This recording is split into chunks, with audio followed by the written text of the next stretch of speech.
Graça e paz, amados. Bom dia. Glória a Deus. Um momento maravilhoso foi esse de louvor. Amém? Está feliz?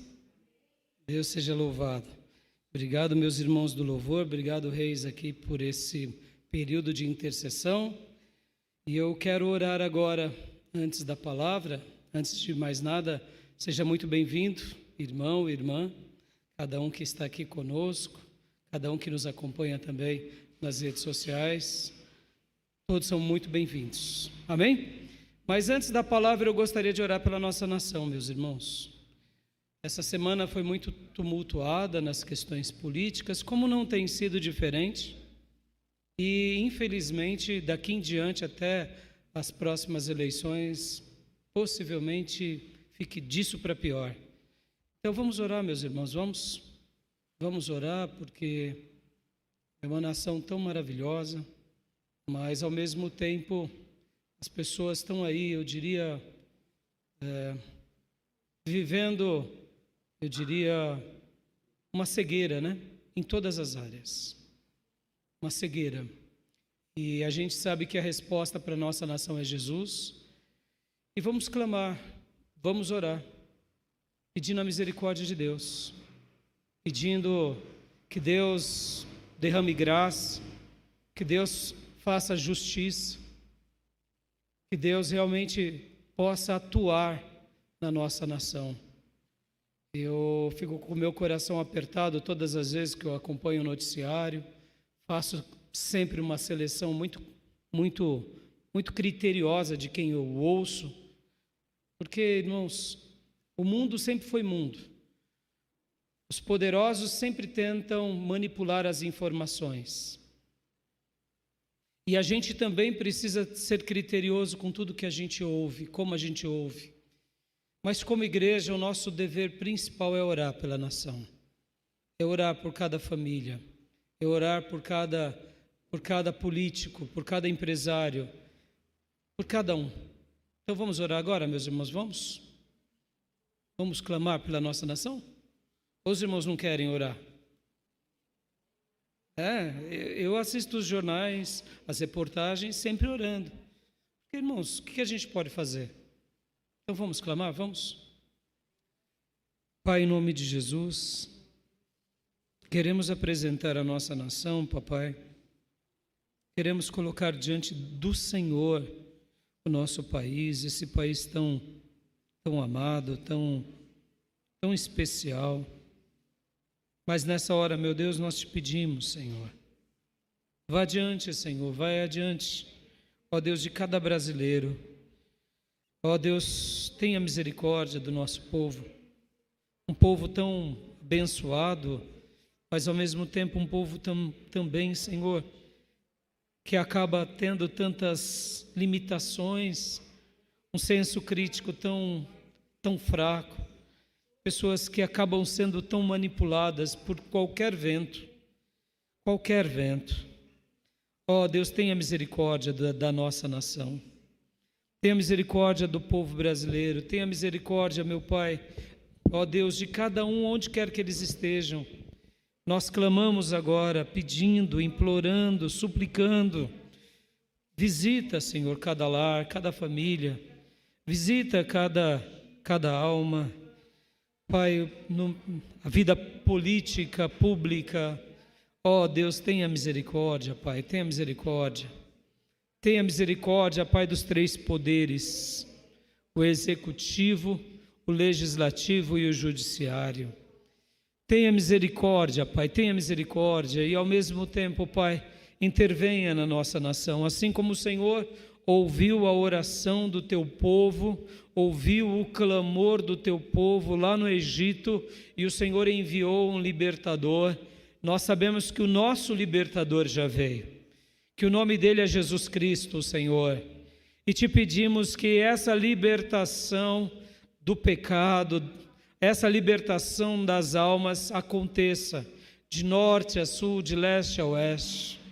Ó Deus, temos visto um país tão dividido, um país tão polarizado, políticos, Senhor, juízes, Ó Deus, tenha misericórdia, Pai, tenha misericórdia. O pecado tem assolado a nossa nação, Senhor, assim como o crime, assim como o roubo, assim como o tráfico, assim como a promiscuidade, assim como o erro, Senhor.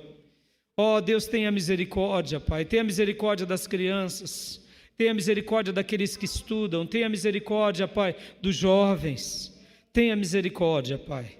Eu apresento, Senhor, eu apresento, Pai, a nossa nação, cada brasileiro, cada família, cada lar, e te peço, visita, ó Deus, o nosso povo, visita, ó Deus, os três poderes, visita as tuas igrejas, sim, papai, visita as nossas igrejas com graça, com misericórdia, que nós possamos ser sal e luz nessa nação, que possamos ser uma resposta, Pai, tua, não porque há virtudes em nós ou em nós mesmos, mas porque somos mensageiros teus, que possamos cumprir com esse papel, de norte a sul, de leste a oeste, e que possamos, ó Deus, marcar não só essa geração, mas muitas outras, Senhor, e que a tua graça nos acompanhe, que o teu poder esteja conosco, e que o Senhor nos use, Senhor, como foi a igreja primitiva, como foram outros servos espalhados, ó Deus, em tantos lugares.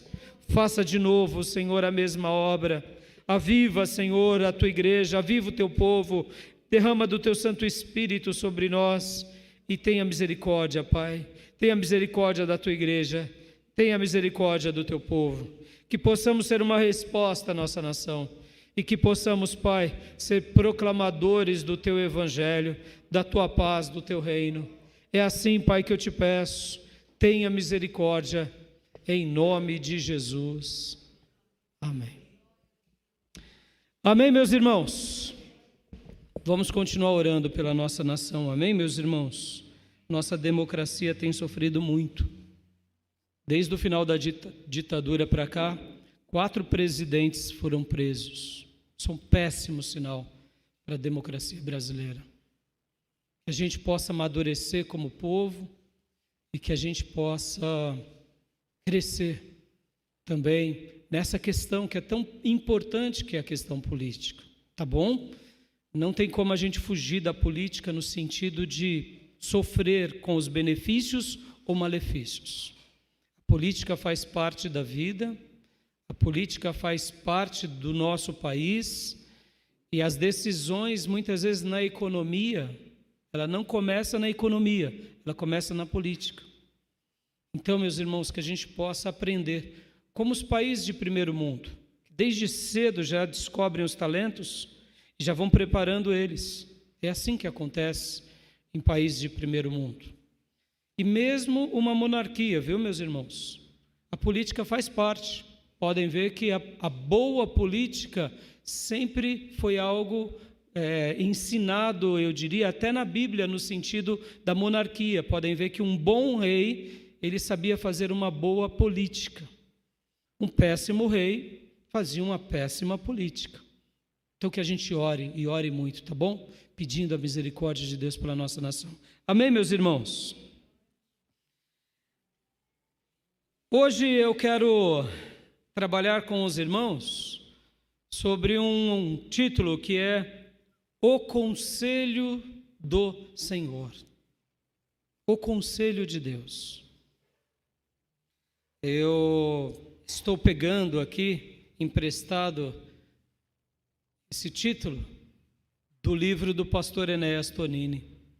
Durante essa semana, enquanto fazia a minha lição de casa, me recordei do livro do pastor Enéas Tonini. Ele escreve uma obra. Então eu estou pegando apenas o título emprestado, todo o sermão sai da minha pena, mas ao mesmo tempo eu aprendi a amar esse título e essa frase com o saudoso pastor Enéas Tonini. O conselho do Senhor, ou no conselho do Senhor. E eu convido você a abrir a sua Bíblia comigo em Jeremias, capítulo de número 23. Jeremias, capítulo de número 23, versículo 18. Quero ler com vocês aqui tanto o versículo 18 quanto o versículo de número 22. Jeremias, capítulo de número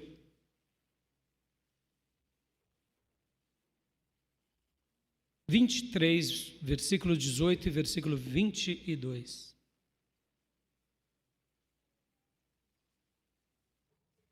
Diz assim a palavra do Senhor: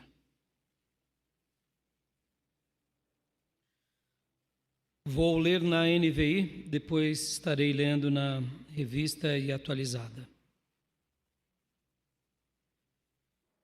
Mas qual deles esteve no conselho do Senhor para ver ou ouvir a sua palavra? Quem deu atenção e obedeceu a minha palavra? E agora o versículo 22. Mas se eles tivessem comparecido ao meu conselho, anunciariam as minhas palavras ao meu povo e teriam feito com que se convertessem do seu mau procedimento e das suas obras más. Até aí. Mas o que eu gostaria de destacar com vocês seriam essas duas expressões: o conselho do Senhor, ou no conselho do Senhor. E eu quero orar agora. Amém? Pai, mais uma vez fala ao nosso coração. Estamos aqui diante da Tua palavra, diante, ó Deus, do Teu martelo que esmiuça a pedra. E nessa manhã que o Senhor preparou para nós, eu te peço que, ó Deus, qualquer coração de pedra seja transformado agora num coração de carne, como ensina o teu próprio profeta, para que a gente possa ouvir a tua palavra, entender a tua palavra e, ó Deus, guardar aquilo que o Senhor tem para nós. Abençoa cada irmão e irmã que estão aqui conosco, que nos acompanham aqui, ou mesmo aqueles que estão, ó Deus, distantes, ou quem sabe aqueles que porventura poderão ouvir ou ler essa mensagem depois. Ó Deus, em nome de Jesus, fala conosco. Derrama do teu Santo Espírito. Usa a minha vida, usa essa igreja como instrumento do teu amor e repreende as obras malignas que tentam roubar a tua palavra de nós, que tentam roubar as tuas instruções do nosso coração. Por isso eu te peço, fala conosco e transforma o nosso coração em um coração de carne, um coração que pulsa, um coração que é vivo, um coração sensível à tua voz, para que a gente possa, ó Deus, estar e viver no teu conselho sempre. É assim que eu oro, é assim que eu te suplico, em nome de Jesus. Amém. Hoje eu quero falar com vocês, meus irmãos, que Deus tem uma assembleia onde nela transmite os seus conselhos. Em segundo lugar, eu quero também falar sobre que o mundo segue o seu próprio conselho, ou seu conselheiro. Em terceiro lugar, quero falar por que precisamos estar no conselho certo. Em quarto lugar, quero falar sobre Jeremias, o profeta Jeremias, porque ele foi um case, um tipo de sucesso divino, mas de fracasso humano. E por último, eu quero falar que no conselho do Senhor nós encontraremos muitas respostas e bênçãos de Deus. Amém, meus irmãos? Mas antes de ir aos meus pontos, eu gostaria de falar algo aqui aos irmãos. Deixa eu aqui quebrar alguns tabus com vocês. Porque todo mundo já ouviu a frase: se conselho fosse bom, não se dava, se vendia. Já ouviu essa frase? Já disse essa frase? Mas eu quero te dizer uma coisa: se vendem coisas ruins, se vendem objetos que também não valem nada, e projetos que podem acabar com a nossa vida. Logo, dizer que tem que ser comprado tudo é uma falácia, é um erro. Porque as drogas você não acha ela de graça. Se paga e se paga muito caro. Às vezes o preço da vida. A luxúria, a promiscuidade também não é barata. Ou é? Não. Se gasta muito, inclusive a custo de casamentos. Não é assim? E jogos? Jogos também não são baratos. E os jogos de azar? Não, é caríssimo. Então, dizer que se conselho fosse bom, não se dava de graça, eu diria, essa frase a gente tem que deixá-la de lado. Talvez você já disse isso. Eu sei que muitas vezes a gente diz isso naquele ímpeto de que eu não quero te ouvir, fulano. Não é assim? Mas fica aqui minha recomendação. Diga isso não. Fale isso não. Porque essa frase ela está regada, na minha opinião, de orgulho, de altivez, de ego. Ou seja, é o retrato de alguém que quer viver de forma independente. Então, fica a minha recomendação, até porque, como filhos de Deus, nós não somos independentes. Nós vivemos de forma interdependente. Amém, meus irmãos? Eu preciso de vocês, vocês precisam de mim. Nós precisamos da família, nós precisamos dos filhos. Os filhos precisam dos pais. E um dia, quando nos tornarmos avós, a gente vai precisar dos nossos filhos e netos. E é assim a vida. E louvado seja Deus, quando entendemos que somos interdependentes. Então, assim, fica aí esse conselho meu para esse tabu, para essa frase, eu diria tão destemperada, tá bom? E para eu, dar uma cravada aqui e colocar uma pá de cal sobre essa frase, eu quero te dizer que Deus se deu por mim e por você de graça, tá bom? Amém? Aliás, o maior presente nosso veio de graça. O que se diz respeito a nós. Você não precisou morrer, você não precisou se sacrificar, nem sacrificar os seus. Basta você crer nele. Amém? O preço quem pagou foi Deus. Deus pagou o preço por nós, mas nós não pagamos o preço. Ou seja, existem coisas e existe um ser que é o Criador do universo, que veio a mim e a você de graça e pela graça. Por isso que é por meio da fé e da graça que somos salvos, e não vem de obras, para que nós não nos vangloriemos. Amém, meus irmãos? Então, é claro que essa frase, ela pode ser até uma frase popular, mas para um filho de Deus ela não serve. Agora, ainda aqui na minha introdução, conselhos são bons? Conselhos são bons? O que vocês acham? Se for um bom conselho, Eu diria que conselhos não são apenas bons, conselhos são excelentes. Conselhos partindo do pressuposto de serem bons, no sentido de algo útil, e aqui eu estou me referindo a esse tipo de conselho, logo não precisa se preocupar com os demais. Sabemos que temos maus conselheiros, eu vou tocar aqui em alguns exemplos. Mas conselhos são excelentes, e eu gostaria de até cravar aqui uma estaca sobre esse ponto também, dizendo que conselhos são divinos. Amém, meus irmãos?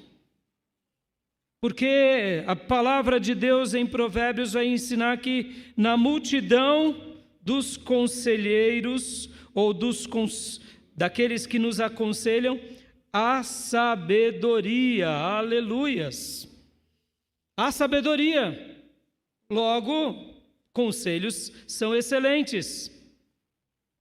A Bíblia também vai falar em Provérbios que, não havendo sábia direção, o povo cai. Mas na multidão de conselhos há segurança, outras versões.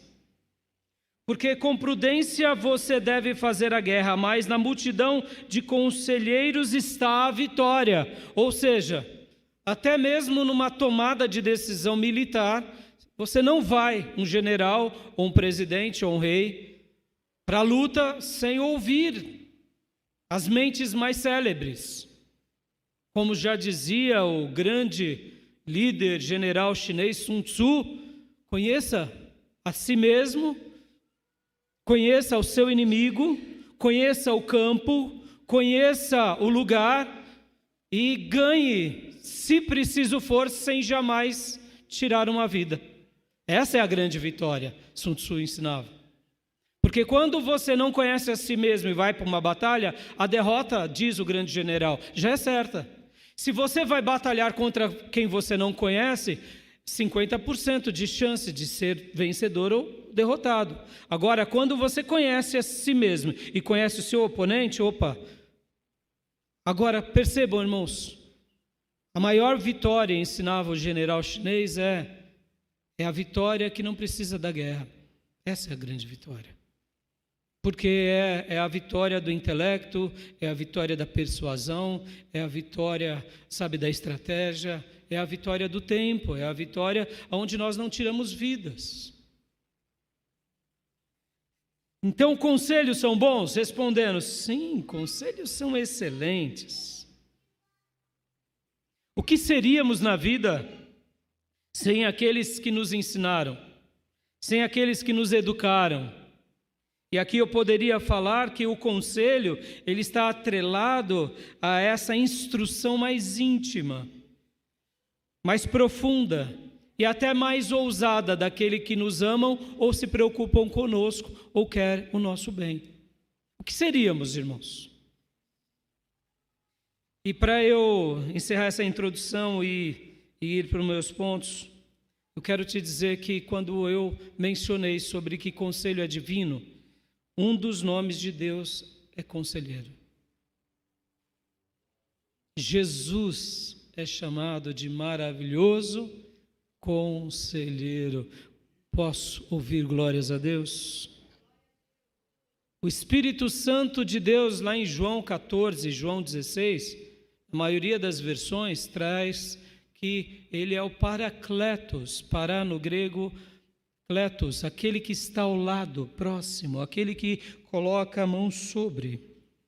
E esse termo no grego, ele tem a ver com o conselheiro, é aquela pessoa, como eu disse, que fala com intimidade, porque ele pode, ele deve, porque ele tem profundidade, ele tem ousadia, para que aquilo pelo qual ele diz, nos conduza ao melhor. Por isso que a palavra lá em João 14, João 16, fala que a maioria das versões vai falar que ele é aquele que é o Consolador. Mas na tradução da palavra no grego é também advogado. Porque um advogado não pega um cliente para mal, se é um bom advogado. Ele quer vencer uma causa. E o advogado está do lado do seu cliente. E a Bíblia apresenta que Deus é o nosso advogado. E que o Espírito Santo é o consolador nesse sentido, que está ao nosso lado, nos instruindo, está nos consolando. Mas também, uma das traduções, e a NVI faz esse favor muito lindo, ela traduz como conselheiro. Porque um verdadeiro conselheiro vai nos consolar. Ele vai realmente ser um consolador para nós, nas instruções boas ou aquelas que não queremos ouvir, mas sempre será o melhor. Então, um dos nomes de Deus é conselheiro. Aleluias. Vem cá, se você pudesse voltar no tempo, lá atrás, no que você mudaria? Você já seguiu um mau conselho de alguém? Que te prejudicou muito? Sabe aquele empurrãozinho? Não vai ter problema. E de repente você pagou um preço tão caro.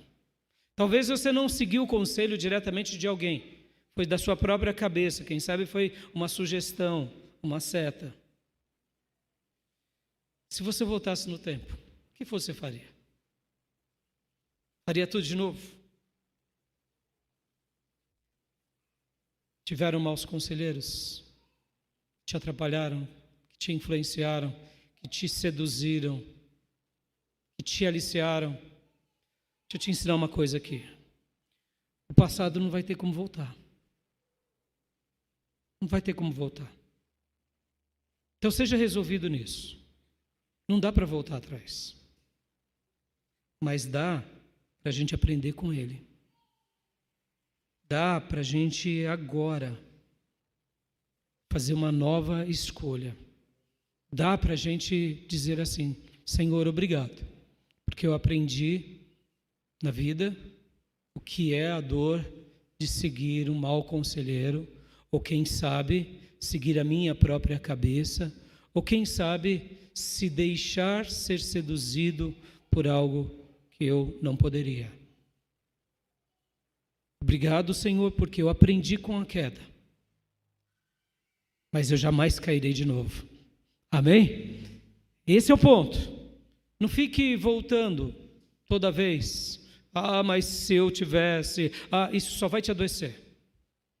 Crave uma estaca agora, dizendo: não, eu aprendi e eu vou reescrever a minha história. Por quê? Porque tantas coisas acontecem na nossa vida que passam diante de nós e muitas vezes a gente... eu mencionei o lado ruim, mas tem um lado bom, não tem? Talvez você se encostou do lado de alguém que hoje se tornou uma grande pessoa e você fala: poxa, ele esteve do meu lado. Ele comia comigo e eu não dei a mínima para fulano. Se eu soubesse que fulano se tornaria o que se tornou, eu teria tratado melhor aquela amizade. Agora, deixa eu te ensinar algo mais elevado. Faça isso com todos, tá bom? Aprenda a amar todos. Aqueles que você gosta e quem não gosta. Porque o amanhã pertence a Deus. Tente se desvencilhar como igreja dessa relação por troca, sabe? Fulano vai me beneficiar, vai me abrir uma porta de emprego. Beltrano é rico, amanhã eu vou viajar com ele. Não. Trate bem a todos. Mas perceba, tem vezes que a gente não erra muito nessas questões da vida. Eu me lembro que quando eu conheci o Luiz Barsi, o maior investidor da Bolsa brasileira, um dos maiores, eu comecei a relembrar que lá na Bovespa ele ficava no aquário. Luiz Barsi, muitas vezes a gente saindo, cruzava com ele por várias vezes. Quem imaginaria que ele se tornaria uma lenda dos investimentos? Como seria maravilhoso pegar alguns conselhos dele lá atrás, quando eu tinha meus 16 anos que eu fui para o pregão da Bovespa. Possivelmente eu aprenderia a comprar algumas ações, como por exemplo o Banco do Brasil, como por exemplo o Klabin, porque ele é um grande acionista dessas empresas. E eu digo, mas o Barsi estava ali, eu nem sabia quem ele se tornaria, os métodos que ele usava. Mas talvez não fique com culpa não, porque a própria filha dele, a Luiz Barsi, também não descobriu a fortuna do papai até que ela foi fazer faculdade lá no Mackenzie. A história dela é bem curiosa. Ela estava indo para a faculdade e de repente ela passou por uma banca de jornal e a amiga dela falou: mas na capa da revista não é teu pai? Os bilionários da Bolsa. E ela olhou e falou: papai é bilionário. Ora, se nem a Luiz sabia, então não tem nenhum problema, muitas vezes a gente não saber. Ele é aquele que vai comendo pelas beiradas, sabe, quietinho, só montando as suas estratégias. Percebam, irmãos, a vida podem ter tido coisas boas do passado ou coisas ruins. A gente lembra das ruins, não foi? Mas eu tenho certeza que teve muita gente boa que passou pela tua vida, que te ensinou coisas que são pérolas para você, que marcaram a tua vida, que transformaram a tua vida, que mudaram a tua maneira de pensar. Fica aqui até uma recomendação. Se essa pessoa ainda estiver viva, vai até essa pessoa, dê um abraço nela e diga: olha, obrigado. Obrigado porque você me ensinou tantas joias na minha vida, tantas joias, que eu nem me dou por lembrar, porque eu simplesmente faço aquilo, repito aquilo e prospero. Sejamos honestos, meus irmãos. Quantas coisas eu aprendi com o pastor pelo qual me batizou, o pastor Orfeu. Como eu sou grato por aquele homem. Quantas joias, quantas preciosidades. Vez por outra eu estou falando aqui para vocês coisas que eu aprendi na minha igreja, que eu me converti do discipulado do pastor. E ao longo desses anos, olha, quantos pastores no seminário, na vida, amigos me ensinaram. Ou seja, se a gente voltar no passado, a gente tem coisas boas.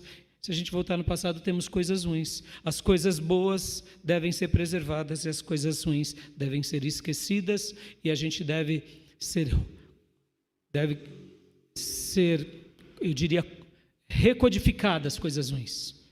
Onde a gente coloca uma pedra e diz: não seguirei mais nada que vá contra a vontade de Deus, não seguirei mais nada contra a minha própria ideia ou contra as minhas próprias ambições.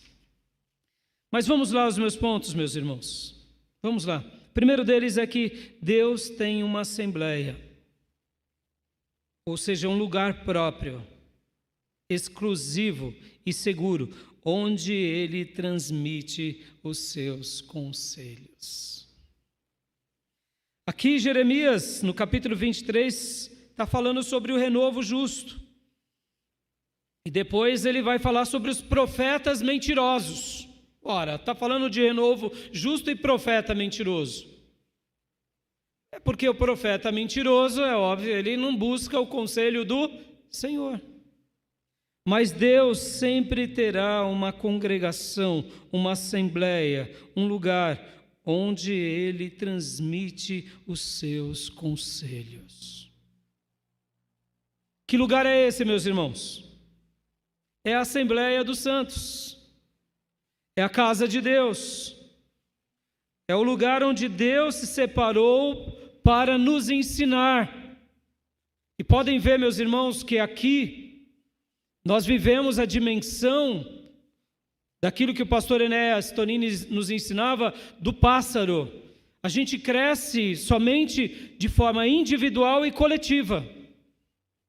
Nós não crescemos sozinhos. A igreja não cresce sozinha. Eu aprendo sozinho, mas eu desenvolvo o meu dom e talento de forma coletiva. A igreja é essa outra asa e a vida pessoal é a outra asa. Senão não alçamos voos. Sabe, irmãos, cuidado com voo de galinha, tá? Cuidado com voo de galinha. Porque quando o vento sopra forte, até galinha voa. Mas Deus espera que sejamos como águias, não como galinhas, aonde ergamos as nossas asas. Hora da vida pessoal, ou seja, eu faço valer a fé, e da vida coletiva. Então Deus tem uma assembleia, um lugar próprio, exclusivo e separado, aonde Ele transmite os seus conselhos. Você está nesse lugar. Dê glórias a Deus. Valorize a igreja que Deus te pôs. Valorize as boas igrejas. Valorize os grandes servos do Senhor na história.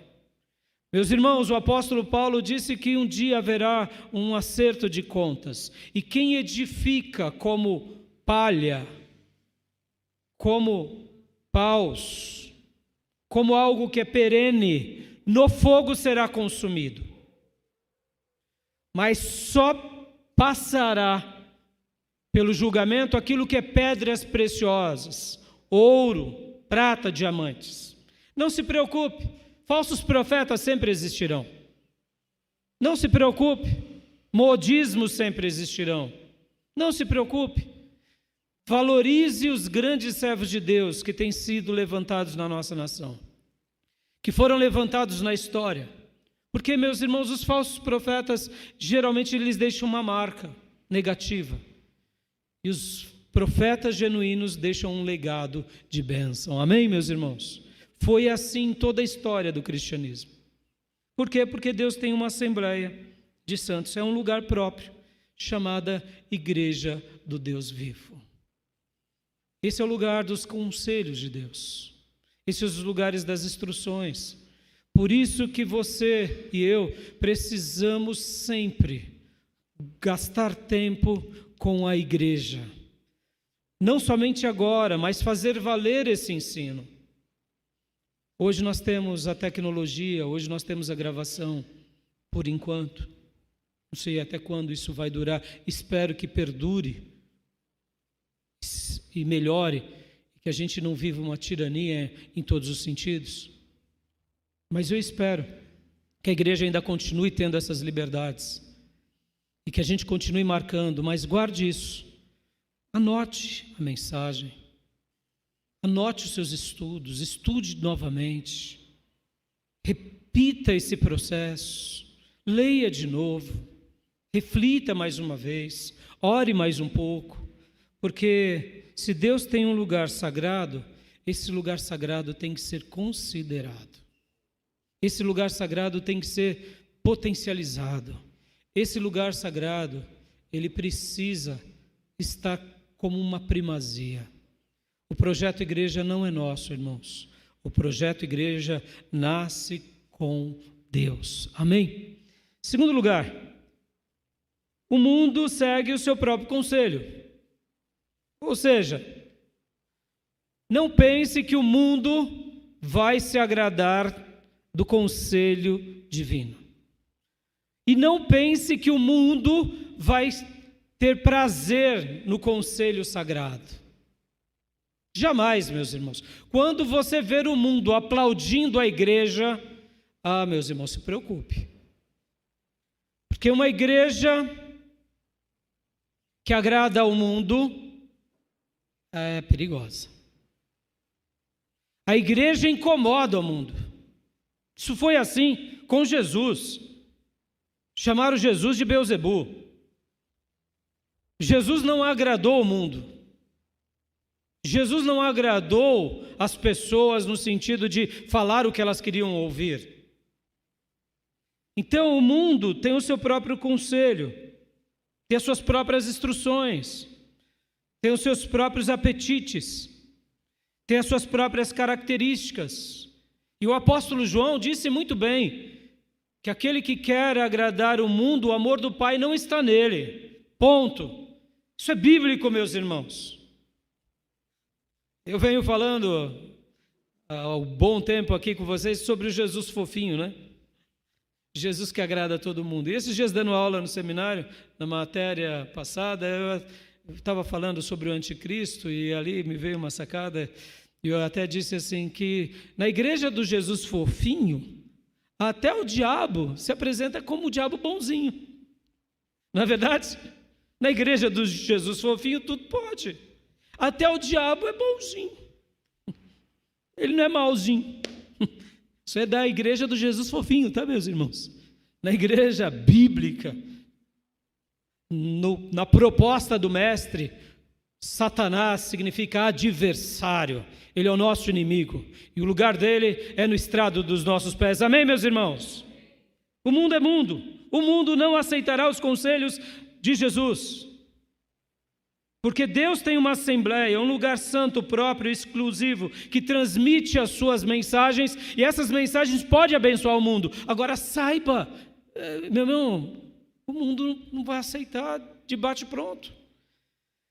O mundo só vai ser, eu diria, um pouco mais tocado quando haver um avivamento ou quando milhares de pessoas se converterem. É nesse momento que esse mundo, mas não é o mundo que aceita as instruções de Deus, é porque esse mundo ruiu e agora reina Cristo sobre essas almas. Amém, meus irmãos? Aí os valores do reino começam a fazer parte da cultura humana. E é assim que acontecem os grandes evangelismos e avivamentos. Caso contrário, meus irmãos, é luz e trevas, é água e fogo, é santidade e inimigo. Amém? Não tem meia conversa. Estou falando isso porque não pense que você terá que agradar todo mundo o tempo todo. Não. A mensagem da cruz é loucura para o mundo. Posso ouvir glórias a Deus, meus irmãos? Ser piedoso, ser crente, ser consagrado, ser alguém entregue à causa do Evangelho é uma loucura. Vir à igreja e ficar ouvindo um culto, cantando ao invisível e depois ouvindo uma mensagem é uma coisa insana para os ímpios, mas para nós isso é o momento das nossas maiores realizações.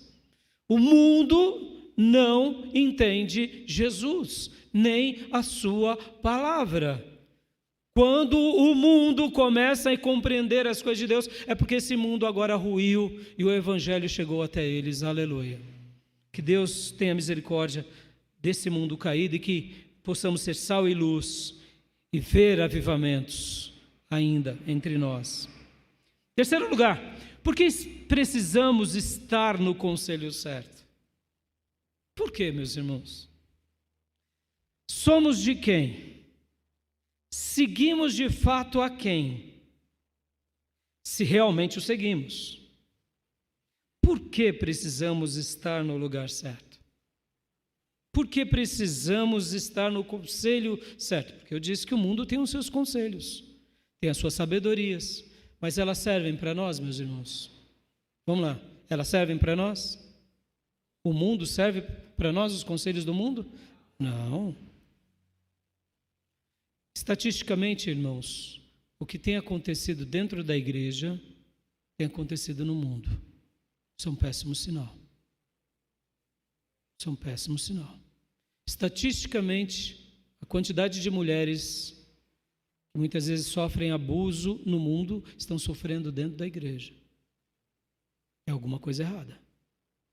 É alguma coisa errada. Estatisticamente, as pessoas que não pagam as suas contas fora da igreja, dentro da igreja também não estão pagando. É alguma coisa errada. É alguma coisa muito errada. Estatisticamente, a infidelidade de todas as ordens no mundo está sendo igual dentro da igreja. Tem alguma coisa errada. O número de divórcios fora da igreja está sendo o mesmo dentro da igreja. Tem alguma coisa errada. O sexo antes do casamento, antes da igreja, no mundo, ou melhor, sexo do casamento fora da igreja, no mundo, e dentro da igreja está sendo igual. Tem alguma coisa errada. Tem alguma coisa errada. O que está acontecendo? Vamos lá. Temos uma assembleia aonde Deus transmite os seus conselhos? Ou será que o mundo, com os seus conselhos macabros, estão formando mais discípulos do que a igreja do Deus vivo? Vamos lá então para o meu terceiro ponto. Por que precisamos estar no conselho certo? A resposta é bem objetiva. É porque somos de Deus. Se realmente somos dele, precisamos valorizar que ele é um maravilhoso conselheiro.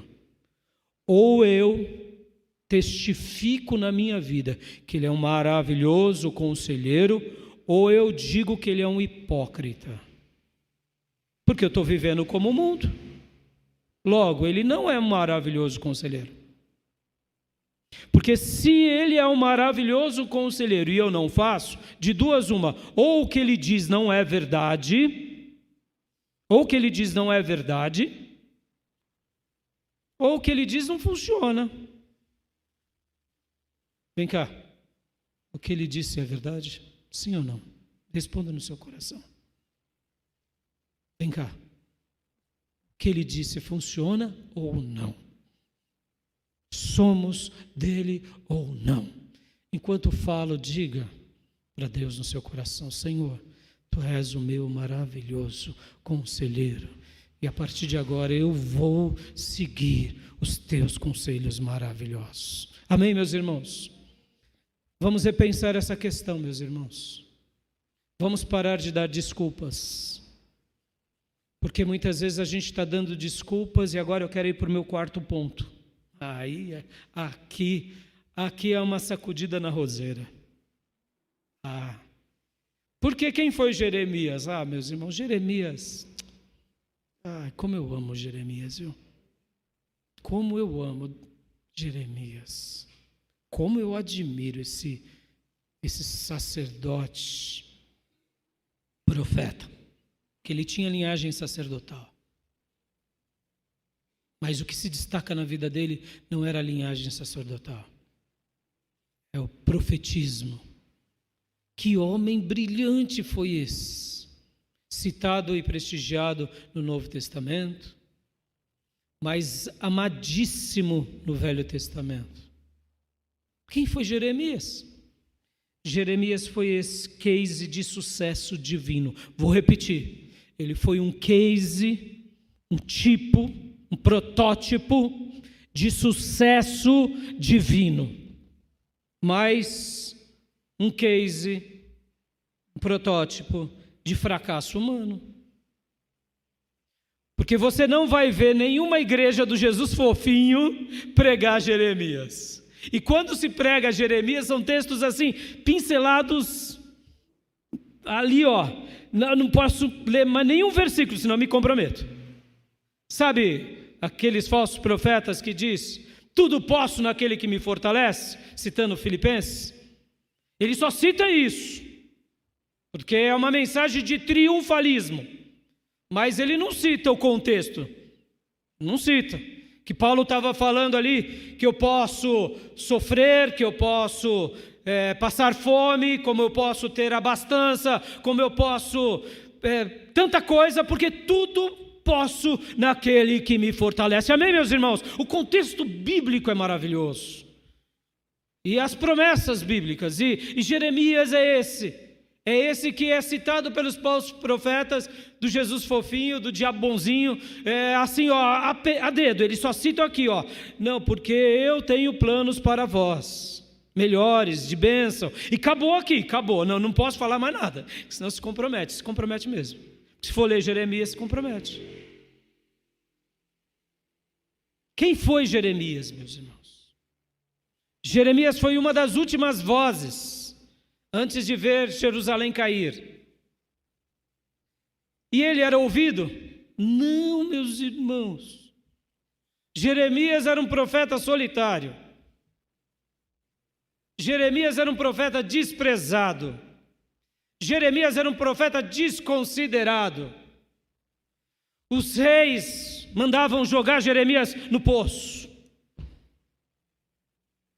Mandavam judiar de Jeremias. Pegavam as profecias de Jeremias e queimava na lareira.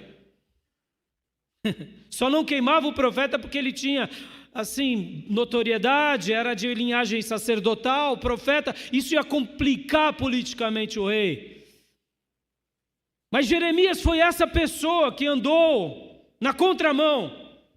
Mas Jeremias vivia no conselho do Senhor. Aleluias. Jeremias, ele resgata aquilo que um dia tinha começado com Elias e Eliseu. Sabia que sem Jeremias a gente não conhecia Elias e Eliseu? Sabia disso? Não temos as profecias de Elias e de Eliseu, que Elias sai de Tisbe, vai a Acabe, enfrenta Acabe, ora para que não chova e não chove, ora depois para chover e chove 3 anos e pouco depois. Elias é aquele mesmo que enfrenta os 400 profetas de Baal, que diz, por que vocês estão com dúvida? Se o Senhor é Deus, sirva, mas se Baal é Deus, sirva a Baal. E ele ora, restaura o altar com as 12 pedras, simbolizando ali as 12 tribos de Israel. É esse mesmo profeta lá na tribo do norte, do reino dividido, lembra?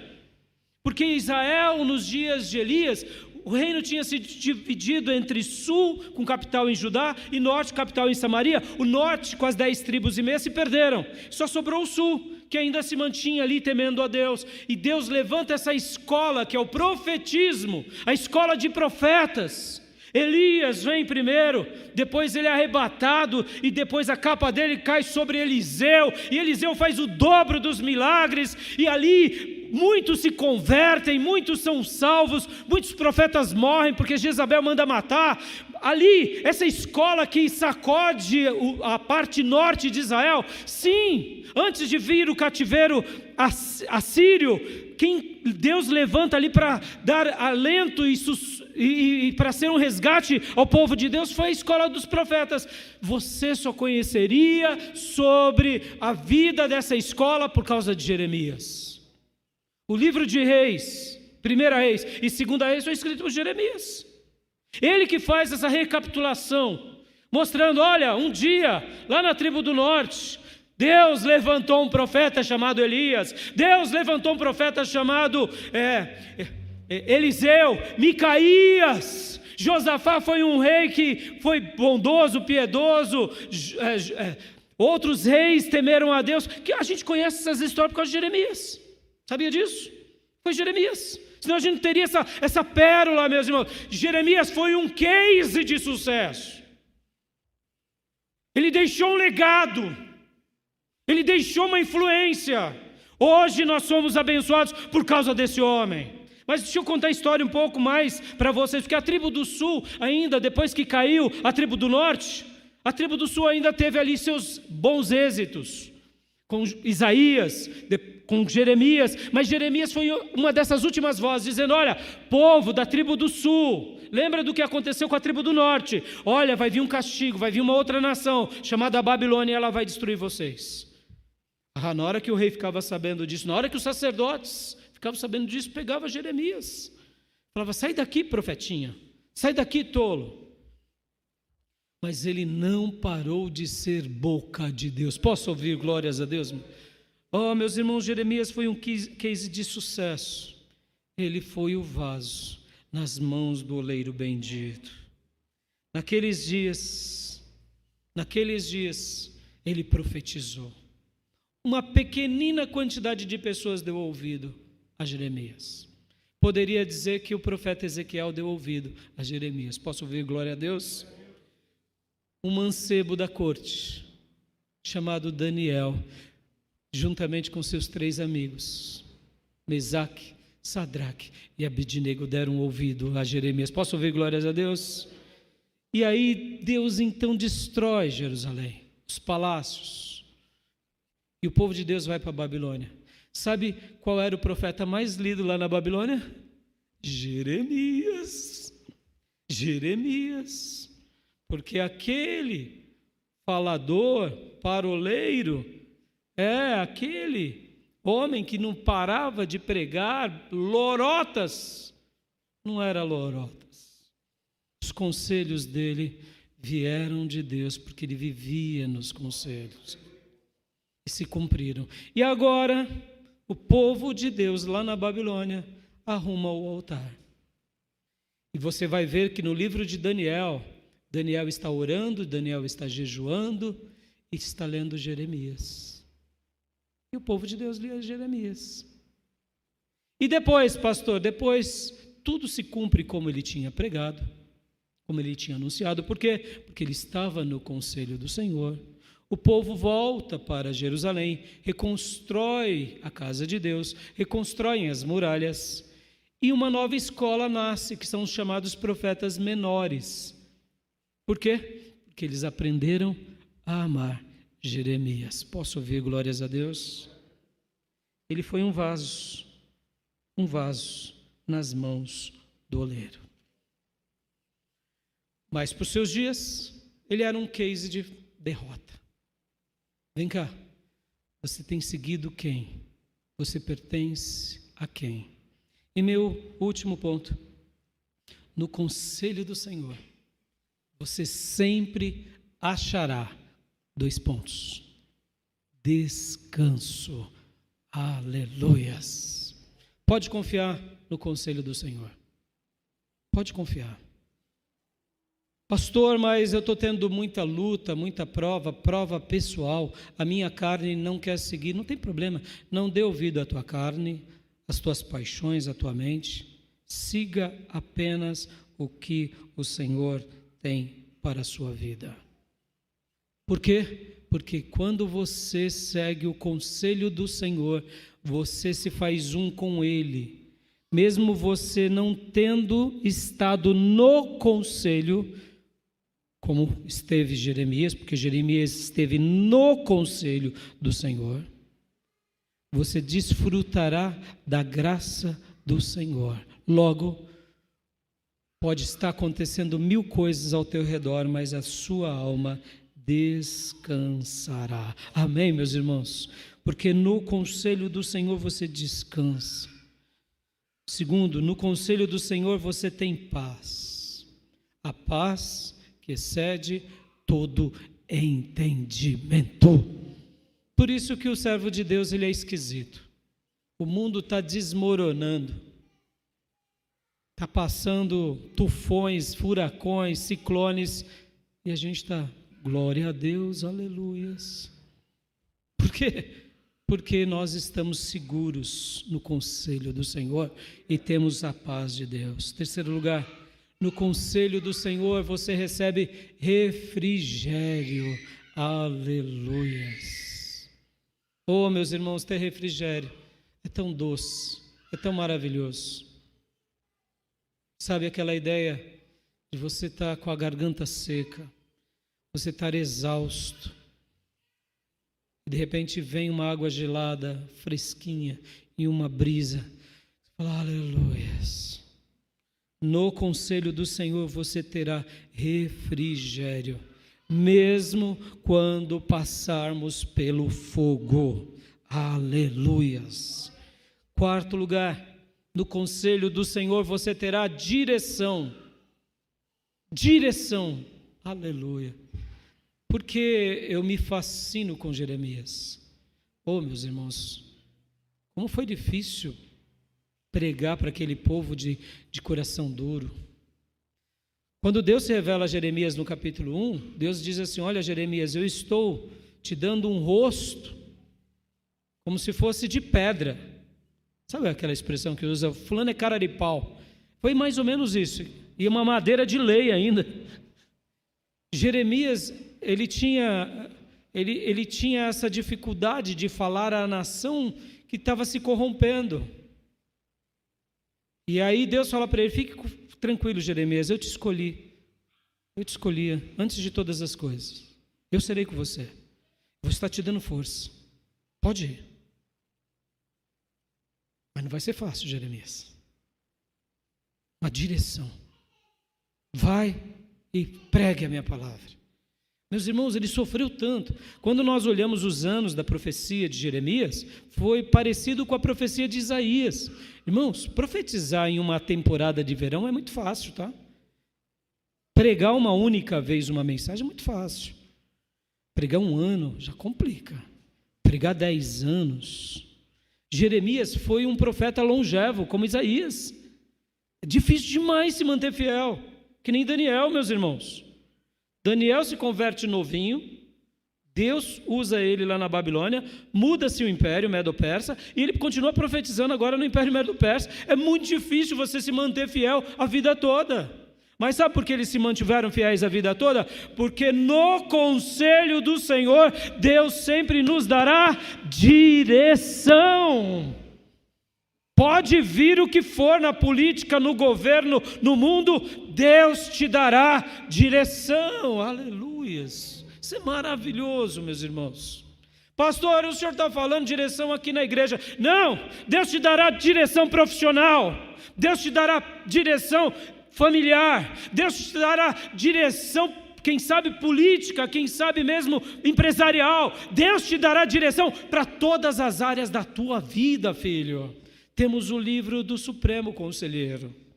Receba hoje direção de Deus. Guarde ela. E quando precisar, busque a Deus. 5. Você no conselho do Senhor receberá alento, ânimo, inspiração. Sabe, meus irmãos, tem vezes na nossa vida que a gente está assim, se sentindo que nem no tanque de Betesda, não vem nenhum anjinho para sacudir as águas. Não é assim? Você fala, não aguento mais, o ano está acabando, precisava de algo novo. No conselho do Senhor você receberá alento, ânimo, inspiração, motivação. Sexto, no conselho do Senhor você receberá coragem. Como foi Jeremias? O rei era contra, sacerdotes eram contra, as pessoas eram contra, só sobrava um grupinho lá dos recabitas. Oh, meus irmãos, recabitas, já ouviu falar neles? Pois é um grupinho, mas esse grupinho era o grupinho de Jeremias, os recabitas. É o que ele tinha. Sabe aquela ideia? Tem hora que a gente não tem nada para Senhor, é só essa família, é só essa igrejinha, é só essas coisinhas. Receba a coragem do Senhor, porque no conselho do Senhor você terá coragem. Ou seja, Deus vai sacudir as águas e algo novo vai acontecer. Aleluias. Está com falta de coragem, está com vontade de jogar a toalha? Vai para o conselho do Senhor, vai no conselho. Você vai ter ânimo de vencer. Sétimo, no conselho do Senhor, você terá vontade de servi-lo. Deixa eu abrir aspas aqui, vai ser difícil, mas você vai falar assim, vale a pena, porque Abraão seguiu o conselho do Senhor e ele se tornou pai da fé. Davi aceitou o conselho do Senhor e ele se tornou rei, do maior rei de todos os reis. Jeremias aceitou o conselho do Senhor e ele se tornou boca de Deus. Vale a pena servir a Deus quando a gente entende o conselho do Senhor.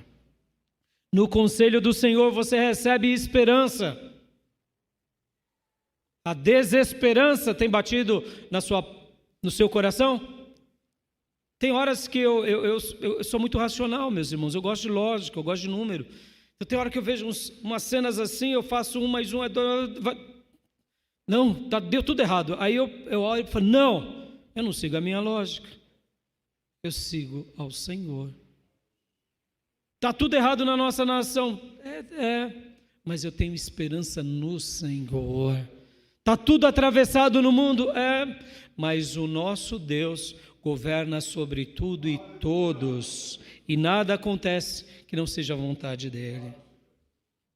No conselho do Senhor teremos esperança agora e esperança em qualquer momento. No conselho do Senhor teremos certeza do que fazer. Sim, porque enquanto a gente está fazendo as coisas e os outros estão aplaudindo, é muito fácil. E quando a gente vai na contramão, inclusive das igrejas, pode ver, meus irmãos, a gente é muito baseado por moda. Começa um certo movimento, todo mundo tem que fazer. Esses dias eu conversava com o pastor e ele falou, pastor Rai, estamos com um sério problema. Eu falei, qual? Ele falou, porque a gente agora tem que se tornar midiático. Os irmãos agora só gostam das igrejinhas que saem na foto. E detalhe, as fotos ficam bonitas, né, pastor? Eu falei, fica. As fotos ficam bonitas. Ou seja, se a gente não fizer tudinho igual, a gente é antiquado, a gente é retrógrado, se a gente não falar as mesmas coisas, prometer as mesmas bênçãos. Meus irmãos, no conselho do Senhor, nós temos certeza do que fazer, mesmo quando diante de nós estejam dizendo que o nosso case é de fracasso, ou que o nosso case não é de vitória. Mas saiba que quem vive no conselho do Senhor terá a graça do Senhor na sua vida. Aleluias. E eu quero orar agora com vocês, para a gente ir para a prática. Quero orar. Porque como que a gente vai viver também esses princípios de aprender como Jeremias aprendeu? Porque ser ministrado por alguém é maravilhoso, mas poder ser ministrado pelo próprio Senhor, ou seja, aprender direto com Ele, é espetacular. Lembram-se, um dos nomes de Deus é conselheiro. E não é conselheiro apenas, é maravilhoso conselheiro. O Espírito Santo que está do teu lado também tem o nome que é conselheiro. Logo, o conselho de Deus é o melhor para a nossa vida. Na prática, como que a gente faz para aprender o conselho? Na prática, Jeremias era um homem do quê, meus irmãos? Ele ia onde? Ele ia na olaria. A gente precisa de ir na olaria do mestre, na olaria do oleiro, e aprender com o oleiro. Como que a gente vai na olaria de Deus? Orando. Está te faltando o conselho do Senhor? Está gastando tempo com o quê? As redes sociais hoje são uma bênção, irmãos. Mas pergunte para Deus se Deus está feliz com o tipo de rede social que você está usando. Cuidado. Rede social é uma bênção. Tecnologia é fantástico. Mas cuidado. Está te sobrando mais redes sociais e menos oração? Quem sabe o conselho do mundo já ofuscou um pouco os seus sentidos. Cuidado. Cuidado para você não se deixar ser roubado. Isso vale para tudo na vida, meus irmãos. No passado não tinha celular, smartphone, mas tinha o quê? Tinha as coisas da vida. As piadas, as rodas dos escarnecedores. Desde que somos seres humanos, nós somos a gente é gente indolente. Ou seja, irmãos, a cama, o corpo gosta de cama, de preguiça, de futilidade. Eu te pergunto, quer aprender no conselho do Senhor ou o conselho do Senhor? Vá na olaria do mestre, do oleiro supremo. Ore mais. Deixa eu te perguntar aqui, de forma prática. Hoje você orou antes de vir para a igreja? Ah, não, você disse assim, não, eu orarei na igreja, porque eu já estou indo lá para orar. Ô, meu irmão, lembra a asa pessoal que citei do pastor Ernesto Nini? Ô, filho, a sua oração é individual. Eu tenho certeza que o pai, quando você acordou, estava assim, ó. Ela vai me dar bom dia. Ele vai me dar bom dia. Esqueceu mais uma vez. Aí talvez você diga assim, mas e agora, pastor? Agora o pai está dizendo assim, agora eles estão me dando bom dia. Percebam, esse momento aqui, irmão, tem que ser muito zelado. A gente sim recebe bons dias do pai quando a gente está aqui adorando a ele. Mas ele quer ouvir o seu bom dia individual. Ele quer ouvir a sua boa tarde. Ele quer ouvir o seu boa noite. Ore, meu irmão, ore. Sabe por que você não está tendo clareza? Sabe por que muitas vezes está te faltando descanso, paz, refrigério, direção, alento, coragem, vontade, esperança, certeza? Sabe por quê? Porque não está buscando o conselho do conselheiro em oração. Você não está indo a ele. Meus irmãos, no conselho do Senhor, guarde isso, nós teremos respostas. Agora, o mestre disse, aquele que bate, a porta se abre. Aquele que vem, ele se revela. Ore, filho, ore, gaste um momento. E aqui não estou falando quantidade, eu estou dizendo qualidade. Sabe aquela qualidade?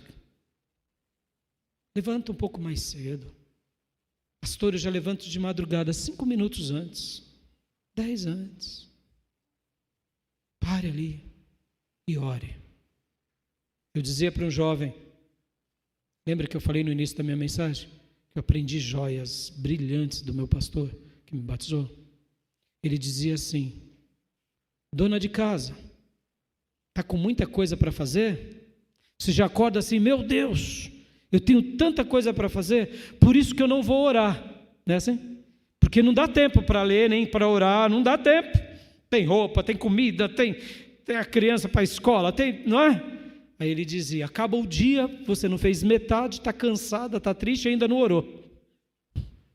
E ele dizia, tem muita coisa para fazer, olha que joia o pastor Orfeu me ensinou. Tem muita coisa para fazer? Chama o maravilhoso e apresenta a tua lista para ele. E aí, você vai apresentar a tua lista para ele, e aí vai chegar na metade do dia, você já fez tudo, vai estar feliz, e dentro da tua alma ainda vai sobrar tempo para você adorar aquele que vive e reina para sempre, porque ele te dará direção e estratégia. Quer aprender o conselho do Senhor na prática? Quer? Ore. Segundo lugar, quer aprender o conselho do Senhor também na prática? Está aqui, meus irmãos. O livro da cabeceira da nossa vida. Se nunca tivermos outro livro, e se tivermos apenas esse livro, teremos tudo do mais excelente para conduzir toda a nossa vida espiritual, familiar, profissional, todas as áreas estará aqui. Quer aprender o conselho do Senhor, como fez Jeremias? Vai à Bíblia. Como eu aprendi também com o Russell Shedd, quando eu vou a Deus em oração, eu o invoco, eu entro diante do altar dele. Mas quando eu leio a Bíblia, agora é o autor supremo que fica do meu lado e me ensina no meu pé do ouvido. Amém? Toda vez que você lê a sua Bíblia, é Deus falando ao seu pé do ouvido. Quer aprender no conselho do Senhor? Terceiro e último lugar, viva uma vida fiel à sua igreja local, a congregação dos santos. Porque aqui nos alimentamos para a vida e servimos a Deus aqui e onde Deus nos conduzir.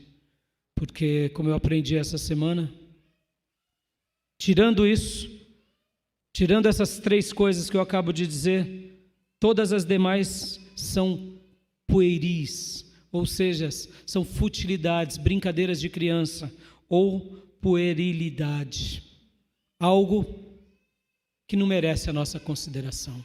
Amém, meus irmãos? Você quer viver no conselho do Senhor? Você quer ter um case de sucesso diante de você? Quer viver na prática tudo isso? Hoje é o dia que o Senhor nos chama para viver no conselho dEle. Que a gente possa continuar vivendo esses princípios, aprendendo com Ele e, sobretudo, praticando. Porque, naturalmente, Ele realizará maravilhas em nós. Porque Ele é o conselheiro maravilhoso. E tudo o que Ele faz é maravilhas. Amém? Quero orar por você. Feche seus olhos onde quer que você esteja.